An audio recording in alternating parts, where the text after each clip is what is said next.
우리 선조들은 고대부터 나는 누구인가라는 철학적 사색을 해왔다. 그에 따라 인간은 무엇인가? 인간은 무엇으로 이루어졌는가? 인간의 실체는 무엇인가라는 의문에 대해 끊임없는 논쟁을 계속해왔다.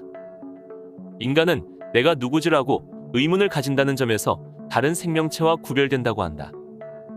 이러한 의문에 대한 해답으로 고대 그리스의 플라톤을 비롯한 서양 철학자들은 인간은 육체와 영혼으로 이루어진 존재라고 결론지었다. 이른바 이원론이다.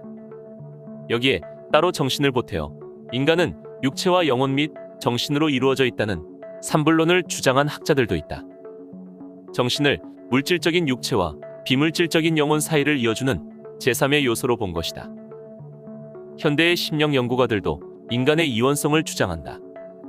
그들은 인간은 내면체와 외면체로 이루어져 있으며 외면체는 육체로서 이승의 법칙이 적용되는 반면 내면체는 인격의 중심체인 영혼으로서 외면체의 죽음 이후에도 저승의 법칙에 따라 영원히 존재한다고 한다.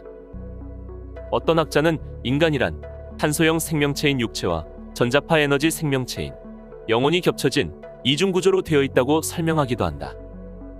그러나 현대 철학자들 중에는 이원론이든 삼분론이든 불문하고 인간을 대상화하여 육체와 영혼으로 절대적으로 분리하여 이질적인 요소로 보는 것에는 문제가 있다고 주장하는 사람들이 많다.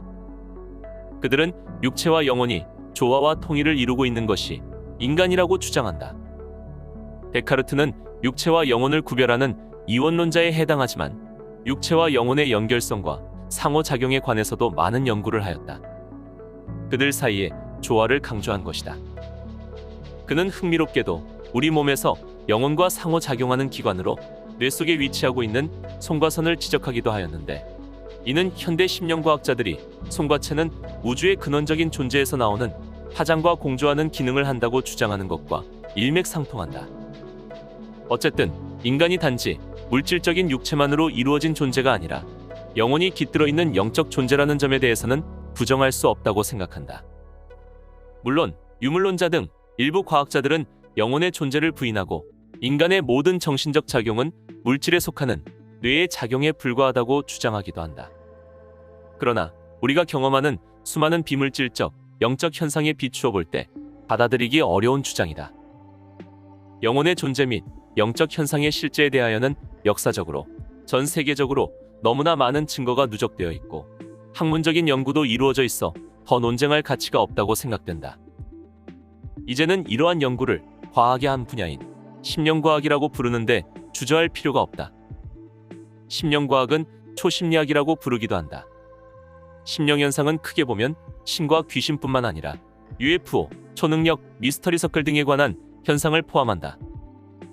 우석대학교 맹성열 교수는 귀신의 형상을 보거나 소리를 듣거나 귀신과 접촉한 사람이 전 세계 인구의 10%를 상회한다고 한다. 비록 직접 체험하지는 못한다고 하더라도 다른 사람의 체험담이나 심령연구가들의 연구 결과를 통해 간접적으로 경험하게 될 수도 있을 것이다. 우주와 인간의 본질에 관하여 고전 물리학과 정통 심리학 등의 관점으로 설명하던 시대는 이제 서서히 저물어가는 것 같다. 양자역학으로 대표되는 현대 물리학과 초심리학, 심령과학 등이 물질과 영혼의 이분법적 경계를 허물어뜨리고 영계의 실체까지도 밝혀내기 시작하였다. 따라서 우리는 머지않아 이러한 분야의 선구적 과학자들이 이룩한 성과에 힘입어 심령현상의 실체를 똑똑히 확인하게 될 것이다. 인간은 죽으면 그 영혼이 한동안 자신의 육체나 집 주위를 맴돌다가 먼저 죽은 가까운 사람의 안내로 저승으로 향하게 된다. 이때 생전의 영혼의 존재를 부정하고 사후의 생명 영속성을 믿지 않았던 사람들은 매우 당황하게 된다. 자신이 죽은 뒤에도 엄연히 존재하는 현실에 놀라게 되는 것이다. 이런 사람들은 저승에 가면 현생에서 유물론자들로부터 배웠던 것과는 다른 사실 체계를 배우고 새로운 개념에 적응해야 한다. 신과 영혼의 존재를 믿지 않았던 무신론자들은 죽은 뒤에 생전과 똑같이 자신이 존재하는 현실을 보고 처음에는 이를 부정하려고 한다. 저승이 존재한다는 사실도 부정하면서 저승으로 떠나지 않으려 하는 경우가 많다. 그렇다 보니 무신론자들이 유신론자들보다 죽어서 저승으로 가지 못하고 지방령이 되거나 살아있는 사람에게 빙의할 확률이 높다고 한다. 영능력자들의 이러한 주장이 사실이라면 우리는 이런 사태를 피하기 위해서라도 죽음 이후의 세계에 대해서 미리 약간의 공부를 해둘 필요가 있다. 우리나라 사람들은 사람이 죽는 것을 돌아간다라고 말하는데, 이는 인간이 죽으면 소멸하는 것이 아니라 저승으로 되돌아간다는 것을 표현하는 것이다.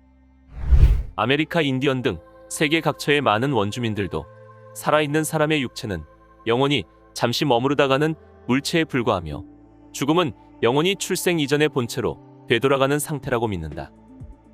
영혼의 개념에 관하여는 문화와 종교에 따라 다양하게 설명하지만, 공통적인 특성을 들어 정의하자면 우리 인간의 육체에 깃들어 있는 초자연적인 존재로서 육체에 사망 이후에도 존속하는 불멸의 실체를 뜻한다. 인간의 육체는 작은 우주라 할 수 있으며, 그곳에 편재해 있는 정신, 즉 에너지 생명체가 바로 영혼이다. 지중해의 성자라고 불리는 다스칼로스는 우리 인간은 물질적인 육체 이외에도 심령체와 이지체를 가지고 있다고 했다. 그는 물질적인 육체가 죽은 후에도 심령과 이지체를 지닌 채 심령계라는 4차원 세계에서 산다고 하였다. 다스칼로스가 말하였듯이 인간의 육체적 죽음 이후에 심령과 이지체로서 살고 있는 존재가 바로 영혼인 것이다. 심령과학자들은 대부분 인간이 죽은 뒤에 영혼이 환생한다고 설명한다. 기독교를 중심으로 한 서구의 정통 개념에 의하면 신은 본질상 우리 인간과 영혼이 분리된 타자이지만, 힌두교와 불교, 도교를 중심으로 한 동양적 시각에서 보면 신과 인간은 궁극적으로 하나이며 일시적으로 분리되었다 하더라도 곧 절대적 합의를 향해 나가도록 되어 있다.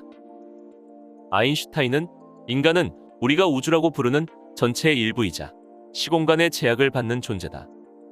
인간이 자기 자신, 생각과 느낌을 나머지와 분리된 것으로 경험하는 것은 의식에 대한 일종의 시각적 망상이며, 이러한 망상이라는 감옥에서 스스로를 해방시켜야 한다고 주장하였다.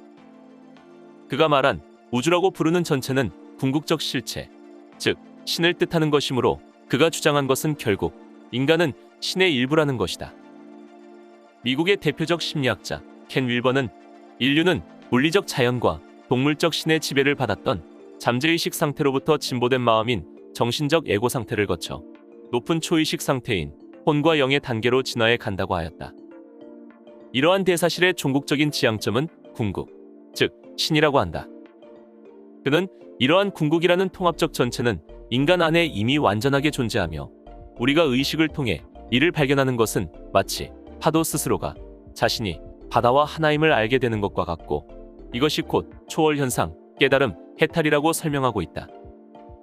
저명한 종교학자인 오광남 박사는 미래의 종교는 믿음에서 깨달음으로 진화되어야 한다고 주장한 바 있다. 이러한 깨달음은 인간이 삶을 유지하는 동안 신앙과 수행 등을 통해 도달할 수 있는 경지이다.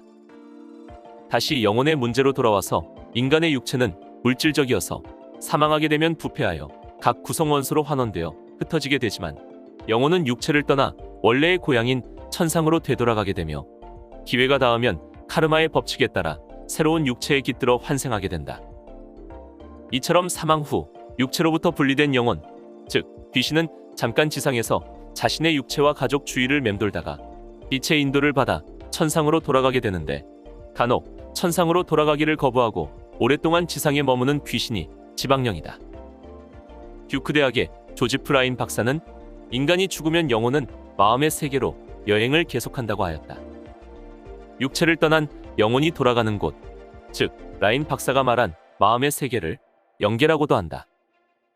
잠깐 사망하였다가 다시 살아난 임사체험자들이나 전생퇴행 최면에 의하여 3과 3 사이의 시기를 기억해낸 사람들로부터 그들이 본 영계의 모습을 전해 듣는 것이 궁금증을 푸는 한 방법이다. 그 외에 신 또는 영적 존재들과 소통하는 채널러, 영매, 무당들로부터 이른바 영계 통신을 통해 그곳의 모습을 전해 듣는 것도 좋은 방법이다.